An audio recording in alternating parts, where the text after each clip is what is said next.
Έκτη. Και πάμε. Κύριε Παναγούλα μου, τι φτιάνεις? Καλά, Γιαννούλα μου. Να εδώ, παλεύω. Με τη Λίτσα δεν το είπα καλά. Το ξέρω. Κάτσε. Ησυχία παρακαλώ και πάμε. Παναγούλα μου, τι φτιάνεις? Καλά, Γιαννούλα μου. Εδώ πηδεύουμε με την Φιλίτσα και την Νίνα. Καλά, τι είναι ολόιδιες. Πώς δεν τις...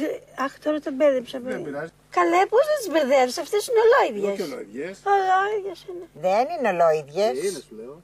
Είναι, καθόλου δεν είναι. Ολόιδιες είναι. Δεν είναι μόνο. Είναι, δεν τις βλέπω εγώ. Όπως βλέπεις στο πρώτο τσάρτ. Όπως βλέπεις στο πρώτο τσάρτ, όπως βλέπεις στο πρώτο τσάρτ. Παράγει περισσότερο γάλα. Η Νίνα. Η Νίνα. Η Νίνα. Όχι εγώ.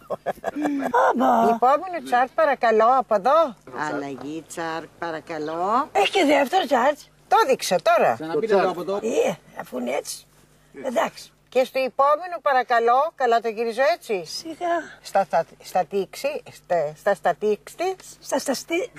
Τώρα με μπερδεύεις. Ναι. Executive summary conclusion. Εδώ είναι το conclusion. Να το πούμε πάλι. Ναι. Στα statistic. Στα ποια? Statistics. Κάτσε. Όπως βλέπεις. Όπως βλέπεις. Μου ήρθε τώρα και Ναι, το είπα ωραίο ήταν έτσι. το κάνει. Πώς το είπαμε? Executive summary. Executive summary. Executive summary. Conclusion Nina. Ναι, βέβαια. Το χάλασα. Άρα η Νίνα είναι πιο αποδοτικιά. Έτσι καλά.